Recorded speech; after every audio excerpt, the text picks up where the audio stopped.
¿Qué tal, amigos, amigas? Estamos leyendo el Salmo 135, que es un salmo maravilloso. Se llama La grandeza del Señor y la vanidad de los ídolos. De hecho, he escuchado alguna canción compuesta en base a estas letras preciosas y maravillosas. Así que vamos a leer un poquito hoy el Salmo 135.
Savior, I come, quiet my soul.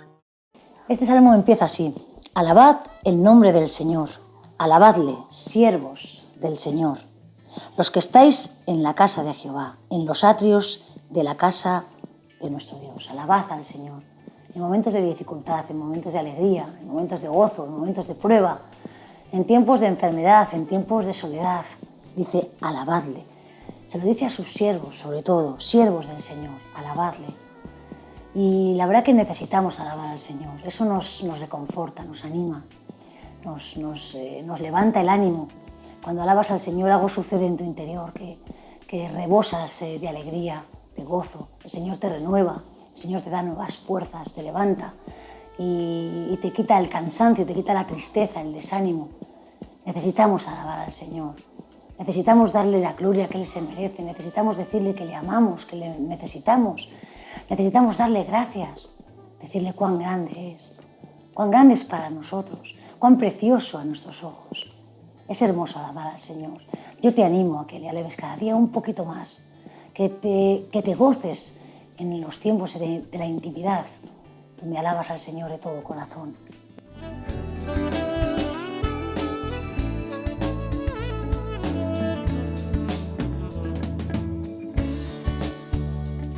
Hola amigos, ¿cómo estáis? Bienvenidos una vez más a este programa que le hemos titulado Integridad en la alabanza.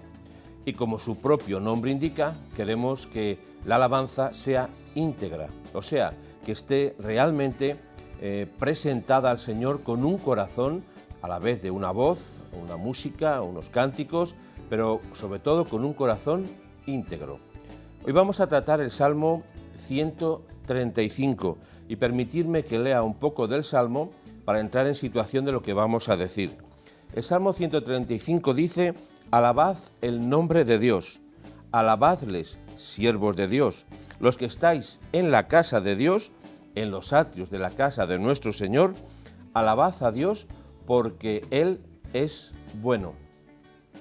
Siempre se ha dicho que la alabanza es el reconocimiento de aquello que Dios hace.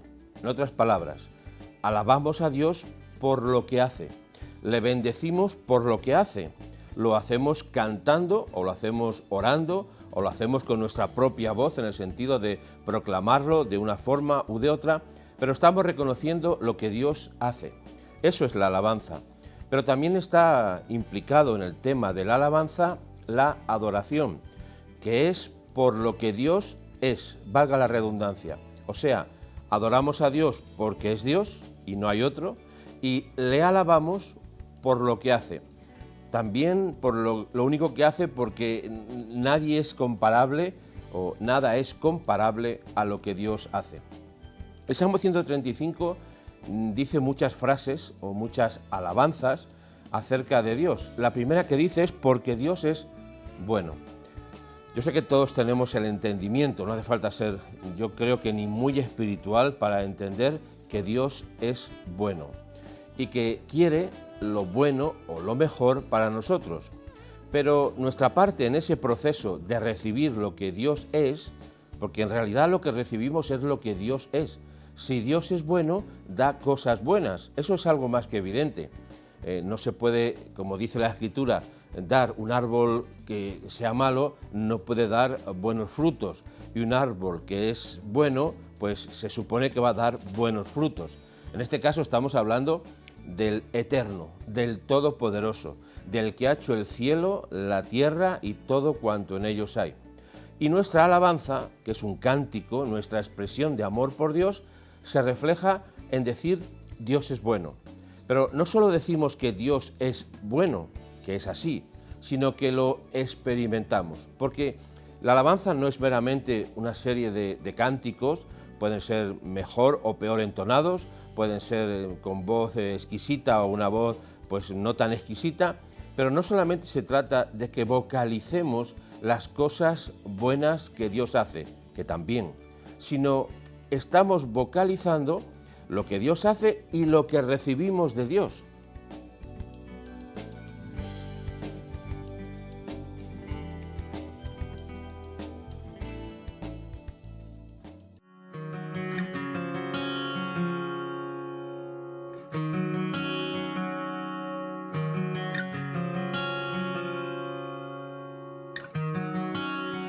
Savior, I come, quiet my soul. Alabad al Señor porque Él es bueno. Cantad salmos a su nombre porque Él es benigno. Ayer estuvimos en el hospital viendo a una persona que había pasado una situación muy difícil, al borde de la muerte. Y a veces nos podemos hacer la pregunta, ¿por qué, Señor? ¿Por qué a mí? ¿Por qué me está sucediendo esto? ¿He hecho algo malo? ¿Merezco este trato? Y a mí muchas veces el Señor me ha dado este versículo. Dios es bueno, Él es benigno. En Él no hay injusticia, porque cuánta gente le echa la culpa a Dios de las injusticias de este mundo, de las crueldades, de las maldades, de las guerras, del hambre, de que los niños mueren. ¿Cuántas veces le echan a Dios la culpa?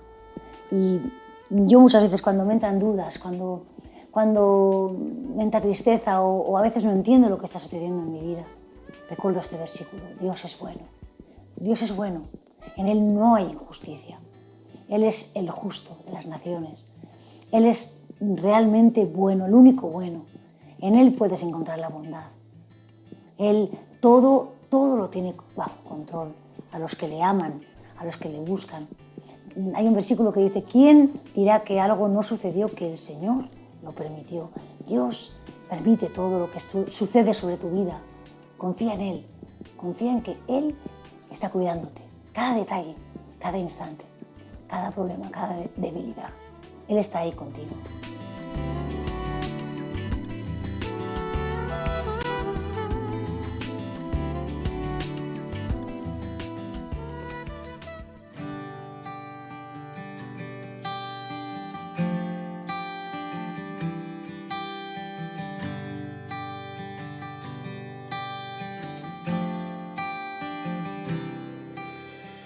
¿Qué tal? Te mando un saludo, soy Efraín Barbosa. El devocional de esta semana es la gracia de Dios. La Biblia dice que por gracia somos salvos y este es un regalo de Dios. La gracia no cuesta, es gratuita.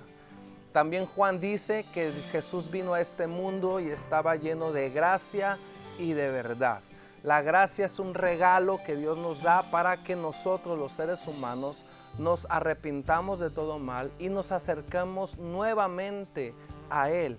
Gracia es un espacio de oportunidad, una puerta de tiempo y oportunidad abierta de parte del cielo para que el ser humano se vuelva a Dios. Por eso es que estamos viviendo en tiempos de gracia. Pedro dice, mas el Dios de toda gracia que nos llamó en Jesús. Es su gracia la que nos llama, la que nos salva, la que nos ayuda, la que nos fortalece. Pablo dijo, no soy yo, es la gracia de Dios en mí la que me ayuda a hacer todo lo que hago.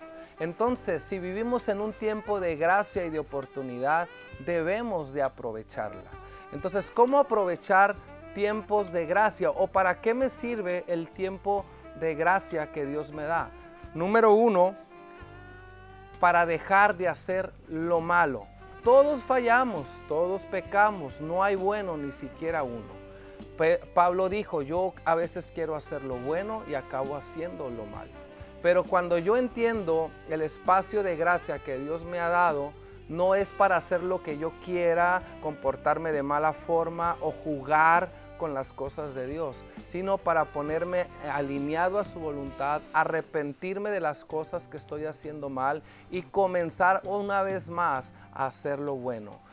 El tiempo de gracia nos ayuda a dejar lo malo.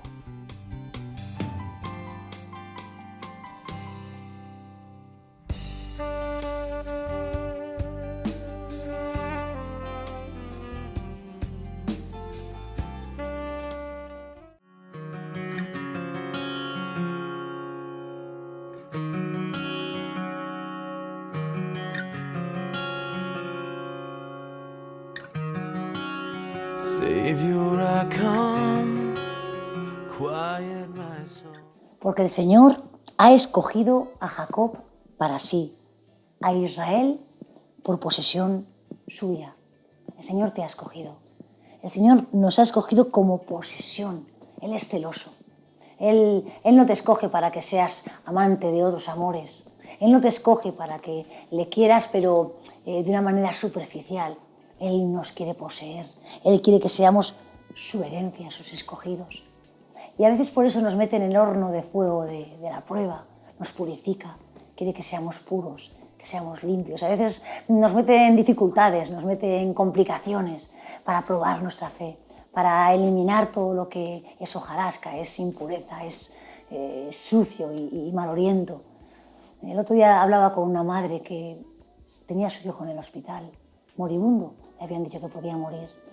Y había un momento en el que ella dudaba del Señor, había dudado de su fe, había sido tambaleada su creencia, su fundamento. Discutía con su marido, echaba la culpa a todo lo que le rodeaba.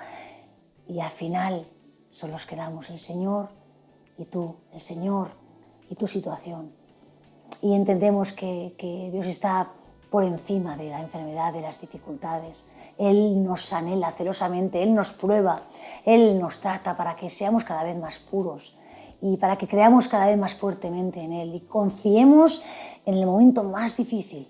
No sé cómo se puede superar esa situación de estar viendo a tu hijo al borde de la muerte, solo pues, estar confiando en el Señor y dándole pues, toda la confianza a que Él, sabiendo que Él está allí cuidando de tu hijo, de lo más amado, de lo más preciado de tu corazón.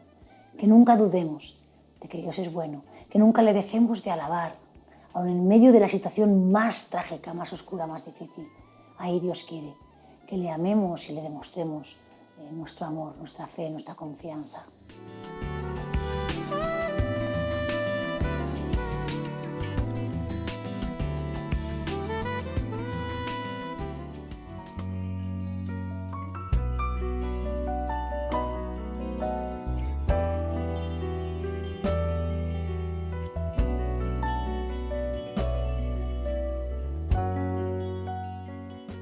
Hola amigos, estamos un día más en vuestro programa Integridad en la Alabanza, este programa que seguís semana tras semana y que tanto os gusta. Soy el pastor Willy López, pastoreo aquí en la Comunidad de Madrid, ¿verdad? Y quiero compartir con vosotros el Salmo 135. El Salmo 135 tiene dos partes muy diferenciadas y donde podemos ver una comparativa, ¿verdad? La comparativa es entre el Dios verdadero y los ídolos. Y esto es algo que siempre tenemos que hacer. La mayoría de nosotros hoy en día, ¿verdad? Pues no tenemos, sobre todo los que nos consideramos cristianos, hijos de Dios, nacidos de nuevo, cuando nos hablan de ídolos decimos no, nosotros no tenemos ídolos, ¿verdad? Hoy los ídolos son un poco diferentes. Los ídolos no son como en aquel tiempo, como todavía algunas tribus o algunas culturas practican, es decir, hechos de cerámica, hechos de madera, hechos de hierro, de diferentes formas a los cuales adoran. Otros adoran pues a la luna, al sol, a las estrellas, otros adoran a algunos animales, ¿verdad? Y como nos enseña la palabra de Dios, es increíble que en vez de adorar al Creador, adoremos a las criaturas. Pero el Salmo es muy claro, es decir, y Dios ¿verdad? En Jeremías le dice al pueblo de Israel, bueno, vosotros que os habéis vuelto al leño y que os habéis vuelto a la piedra, pedid que os libre de mano de los asirios y que os libre de mano de los babilónicos. Pedirle a esos dioses, a ver si pueden hacerlo, ya que me habéis abandonado a mí. Y hoy en día, ¿verdad? Nosotros decimos, no, pero yo no tengo ningún ídolo. Pero hoy los ídolos son un poco diferentes. A veces los ídolos son la fama, a veces los ídolos son el dinero, a veces los ídolos tienen que ver con el orgullo, tienen que ver con la vanagloria. Hoy está muy de moda el yoísmo, ¿verdad? Yo soy la persona más importante de mi mundo y de todo el mundo. Después de mí, pues no hay prácticamente nadie. Así que todos estos dioses compiten con Dios.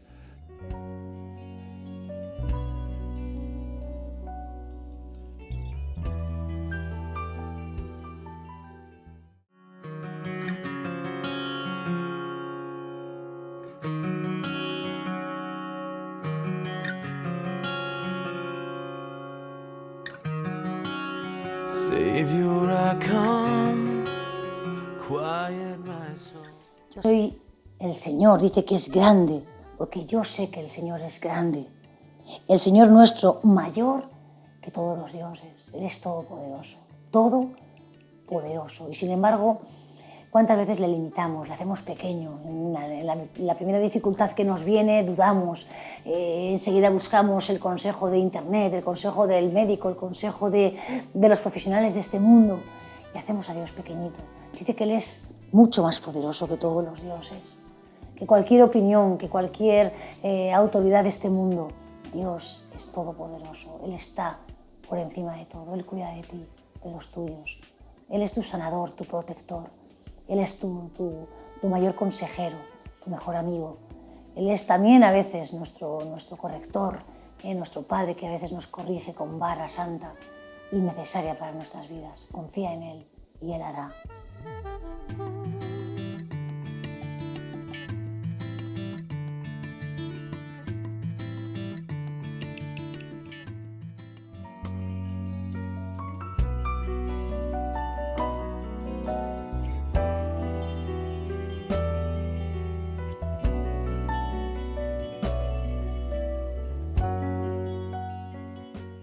Hola, les saluda Alejandro Alonso y quiero hablar de un tema que tal vez se ha hablado mucho y me imagino que se ha utilizado esta escritura también para este tema, que es Juan capítulo 4, cuando Jesús se encuentra con la mujer samaritana, pasando sus discípulos por esta aldea de Samaria.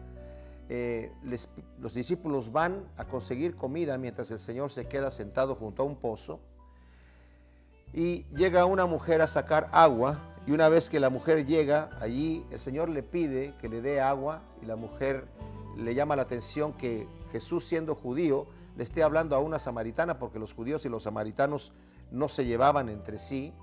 Y le dice: ¿cómo tú, siendo judío, me pides a mí, que soy samaritana, que te dé agua si no tenemos relación? Y el Señor le dice: si tú supieras quién es el que te está hablando, el que te está pidiendo agua, tú le pedirías a él y él te daría a ti de beber. Le dice: no tienes con qué sacar, Señor. Y el Señor le explica que el agua que él le va a dar es un agua viva.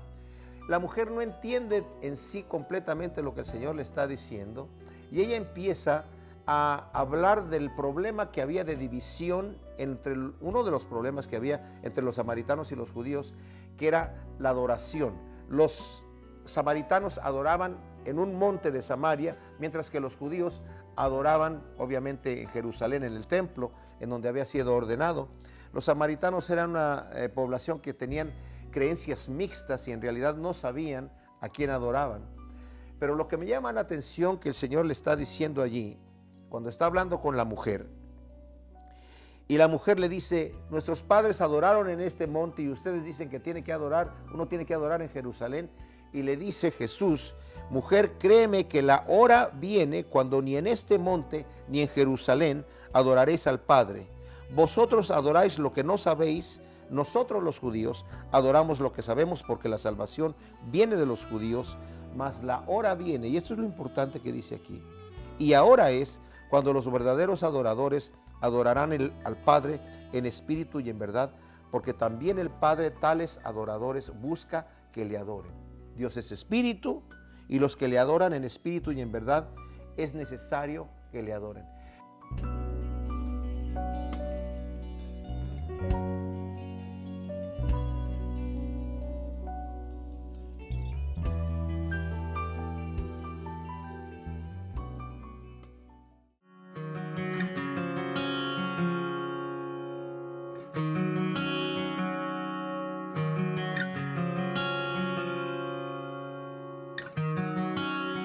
Savior, I come, quiet my soul. Todo lo que quiere, lo hace. Él quiere lo bueno. Él quiere lo mejor para tu vida. A veces nosotros escogemos qué es lo mejor para nosotros, pero Él hace lo que Él quiere. Dice aquí: todo lo que el Señor quiere, eso hace. Yo quiero que Él haga lo que Él quiera en mi vida y quiero dejarle que lo haga. No quiero ponerle impedimentos, ni límites, ni obstáculos, ni condiciones. Yo quiero que Él haga lo que mejor le parezca para mi vida, para mi familia, para mi ministerio, para mi trabajo, que Él decida por mí, porque va a ser lo oportuno, lo perfecto, lo idóneo. Deja que Él escoja por ti, deja que Él lleve las riendas de tu voluntad, de tu vida, porque Él sabe escoger mejor que tú. Él sabe cuál es el camino idóneo para ti, la persona idónea, la pareja idónea, el trabajo idóneo, el ministerio idóneo. Yo conozco mucha gente que quieren estar en la alabanza. Parece que todo el mundo quiere estar cantando. Yo muchas veces voy a iglesias y veo a la mujer del pastor cantando y tiene una voz horrible o tiene un oído pésimo. Digo, parece que nos empeñamos en hacer algo que no nos corresponde. A veces el Señor nos quiere orando, en el anonimato, donde nadie nos ve, donde nadie se da cuenta, o sirviendo y atendiendo los platos y los baños y sirviendo a los pequeños. Y parece que eso no es tan importante. Dios sabe qué es lo mejor para tu vida.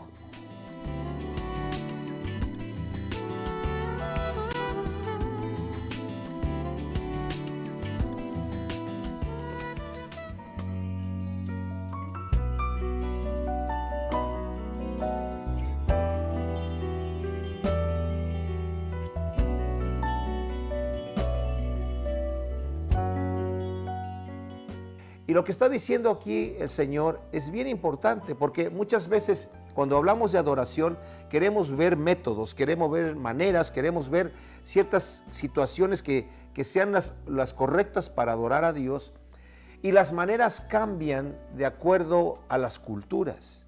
Pero lo que no puede cambiar es lo que hay en el corazón. Tenemos que adorar a un Dios vivo, a un Dios verdadero. La adoración significa sumisión. La adoración significa una entrega total. La adoración es el momento en donde nosotros venimos delante de Dios reconociendo quién es Él. Él es nuestro creador, Él es el dador de la vida, y cuando nos juntamos como iglesia adoramos en conjunto, pero eso no es la adoración. La adoración no es un momento de canto o un momento de lectura de la palabra. Todo el momento en donde nos juntamos como iglesia es adoración, pero también cuando yo salgo de allí, en mi vida personal, supuestamente debo seguir adorando a Dios, viviendo una vida santa, una vida que le agrada. Porque la Escritura nos dice en Efesios que nosotros somos creados para la alabanza de la gracia de nuestro bendito Dios. Y esto quiere decir que cuando yo vivo una vida santa, cuando yo vivo una vida que agrada a Dios, cuando realmente soy luz y soy sal, como el Señor en Mateo le dijo a la gente que estaba ahí en el Sermón del Monte, ustedes son la luz, no se esconde la luz bajo un mueble, ustedes son la sal, si la sal pierde su sabor no sirve para nada, sino permitan que sus obras alumbren delante de todo el mundo para que toda la gente pueda glorificar a nuestro Padre que está en los cielos cuando vean nuestras buenas obras y glorifiquen a nuestro Señor. Y para mí, mis amados, esta es la verdadera adoración, cuando a través de nuestra vida la gente puede glorificar el nombre de Dios.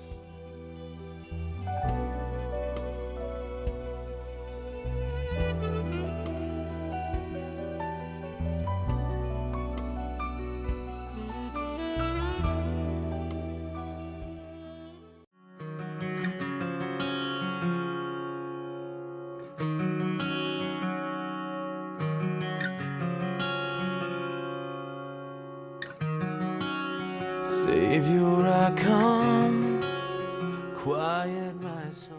Dice, porque el Señor juzgará a su pueblo y se compadecerá de sus siervos. El Señor también es juez, el Señor también nos juzga, nos corrige. El Señor también nos disciplina cuando nos equivocamos, cuando se nos va un poquito el norte. Pero dice que tiene misericordia de sus siervos, tiene compasión, se compadecerá. Si eres su siervo, su sierva, si le sirves de todo corazón, Él va a tener en cuenta tu pequeñez, tu torpeza. Él no te va a mirar con ojos de ira. Él va a tener misericordia y te va a ayudar, te va a levantar, te va a dar de la mano, te va a consolar, te va a abrazar, no te va a machacar, te va a condenar, porque Él no viene a condenarte, Él viene a salvarte, a rescatarte, a socorrerte, a sanarte.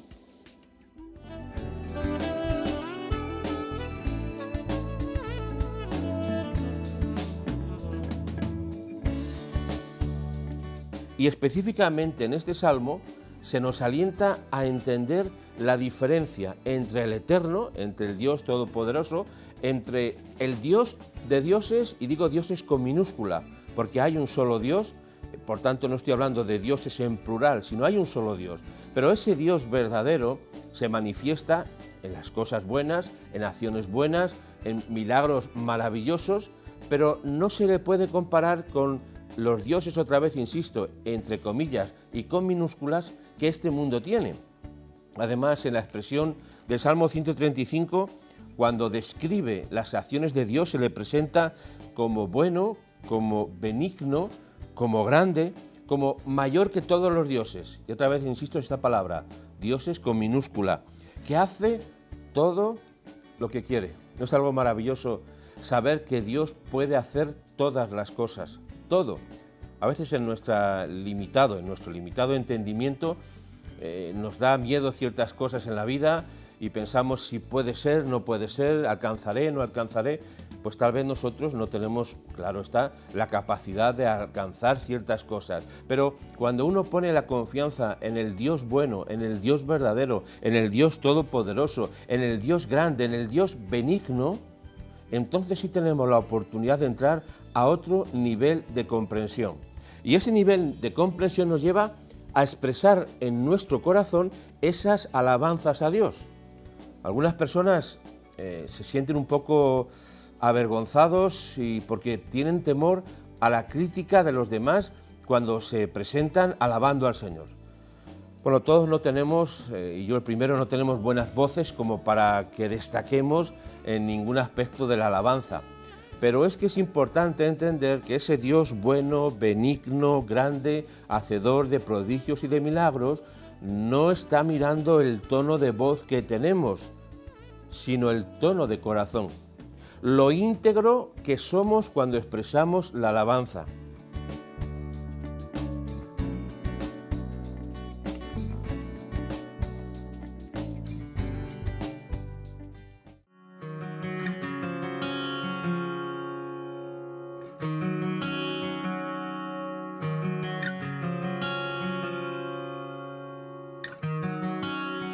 Savior, I come, quiet my soul. Habla de la idolatría y dice que los ídolos de las naciones son plata y oro, obra de manos de hombres. Antiguamente se apartaban constantemente los hijos de Israel, se apartaban del Dios de Israel, se apartaban del Dios vivo y se hacían ídolos. Pero vivimos hoy tiempos en los que los hombres siguen haciéndose ídolos con sus manos, siguen creándose sus propios dioses, sus propios ídolos. Guardemos nuestros corazones de desviarnos del camino. Los hombres dicen que hacen ídolos con sus manos, tienen boca y no hablan, tienen ojos y no ven. Y esto es abominación para el Señor, la idolatría. Yo sé que hay muchas personas que no entienden, ¿no? Que la idolatría es abominable para el Señor, pero lean la palabra. Aquí está toda la verdad. No es que lo diga una persona, sino que la Biblia es la palabra de Dios y habla de que la idolatría no agrada al Señor. Y yo sé que hay muchas personas católicas que realmente aman al Señor, que buscan al Dios verdadero, pero tienen idolatría en sus casas. Yo les invito a que quiten toda la idolatría de sus casas, que quiten toda la imagen, toda imagen y toda idolatría que no agrada al Señor. El Señor está en tu corazón, el Señor mora en tu corazón. Él no necesita que le hagamos imagen para adorarle. Él solo necesita que le adores con todo tu corazón, con toda tu alma, con todas tus fuerzas, con toda tu pasión. Él escuchará tu clamor, tu alabanza, tu voz.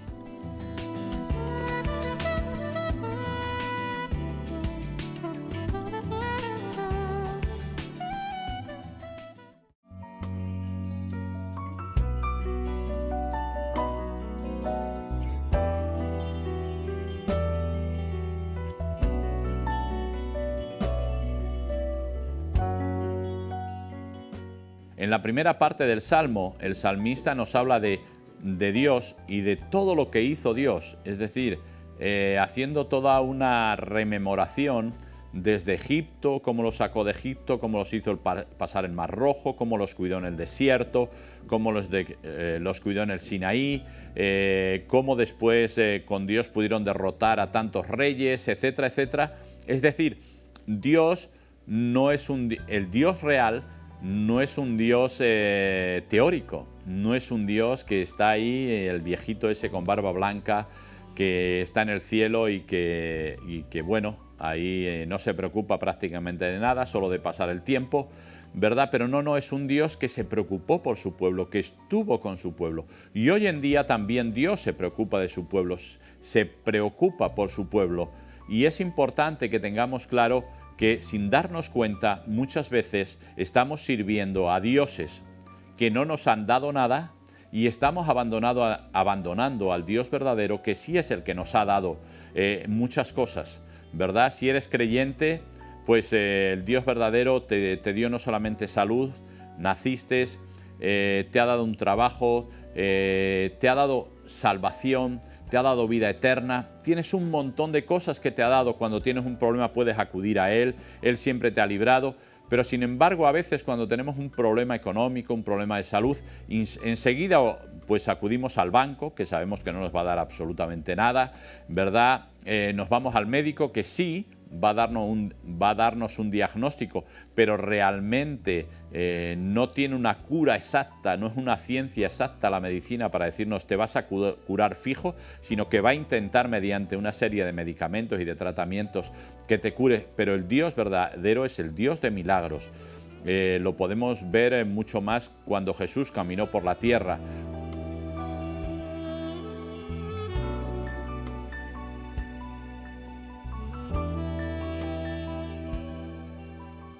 Cómo Él hacía milagros, cómo Él sanaba, cómo liberaba, y eso era real. Entonces este salmo te anima a que te vuelvas al Dios verdadero y te olvides de los ídolos, porque los ídolos al final son ídolos, son muertos, tienen ojos pero no ven, tienen oídos pero no oyen, tienen brazos y piernas pero no se pueden mover.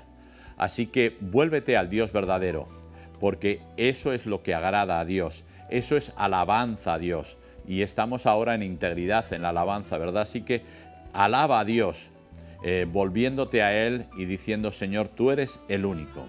Así que yo te animo a esto. Que Dios te bendiga.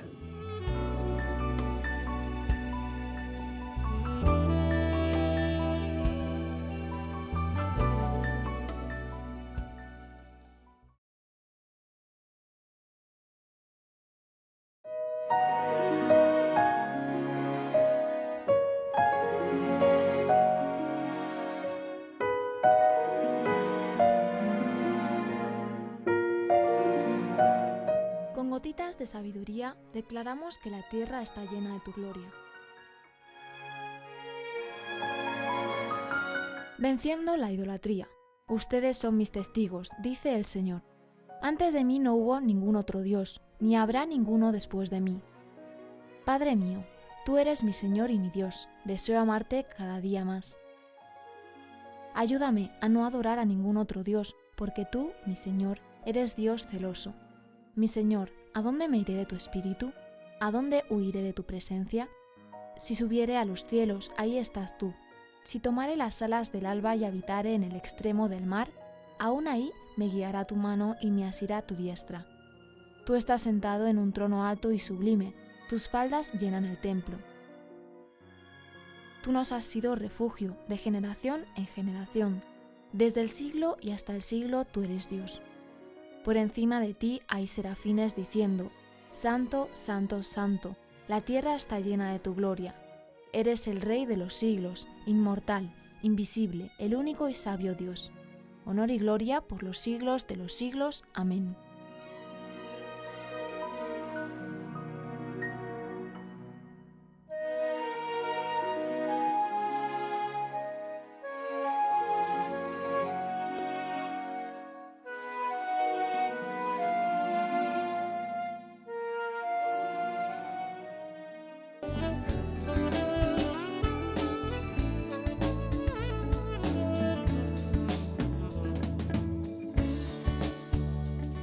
Fíjate que dice este salmo, que comparándolo, haciendo una comparación, dice los ídolos de las naciones, porque en realidad esos que llaman dioses no son más que ídolos, o sea, objetos inanimados. ¿Qué dice de ellos? Son de plata o de oro, obra de manos de hombres. Bueno, eso es más que evidente, ¿verdad? Pero fíjate, tienen boca y no hablan, tienen ojos y no ven, tienen orejas y no oyen, tampoco hay aliento en su boca. Y la última expresión es muy interesante porque dice, semejantes a ellos son los que los hacen y todos los que confían en ellos. Cuando confías en un objeto inanimado, aunque tenga un valor especialmente religioso o un valor incluso económico, hay dioses que están hechos con oro, con plata, con piedras preciosas, yo no sé, pero están parados donde los ponen y no hacen nada. Tú les puedes pedir lo que quieras, no te van a oír, no te van a hablar, no van a tocar tu mano, no van a levantar la voz, no van a caminar. O sea, son objetos inanimados que se le ha dado una cierta reputación de que hacen algo, pero no hacen nada. Por eso cuando el Salmo 135 nos hace la descripción de Dios, nos dice que Él es bueno, que es benigno, que es grande, que es mayor que todos los dioses y además que hace todo lo que quiere. O sea, tiene todo el poder. Y Dios es bueno contigo, y Dios es bueno conmigo, y Dios es bueno con todos aquellos que tienen la intención de corazón de reconocer lo que hace a través de una alabanza íntegra, sincera, verdadera, sin esperar que los demás le aplaudan, porque en realidad muchas veces cuando se alaba al Señor o se le canta, pues puede ser que la persona que lo haga esté pensando que le van a aplaudir, ¿no? Está bien que le aplaudan, no hay ningún problema. Yo cuando alguien canta, yo le aplaudo. Pero en realidad cuando estamos cantando para el Señor, lo que esperamos, y lo digo entre comillas, es que quien nos aplauda sea el Señor. Nos vemos pronto una vez más hablando de estos salmos en integridad, en la alabanza. Hasta pronto.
Savior, I come, quiet my soul. Quiero terminar este salmo con este versículo. Casa de Israel, bendecid al Señor. Casa de Aarón, bendecid al Señor. Casa de Leví, bendecid al Señor. Los que teméis al Señor, bendecidle. Si tienes temor a Dios, si le respetas, si quieres obedecerle, amarle, agradarle, alábale, adórale. Desde Sión sea bendecido el Señor. Desde Sión, que en tu casa haya alabanzas, que cuando entres en tu casa del trabajo escuches alabanzas, no música carnal o música sensual de este mundo, sino que hermoso es que cuando entres en tu morada se escuchen alabanzas celestiales, que escuches a los ángeles adorar al Señor en tu casa, que tus hijos desde pequeños aprendan a adorar al Señor, que tu esposo o tu esposa alabe al Señor, que tu familia sepa que tú eres una persona que alaba al Rey de Reyes.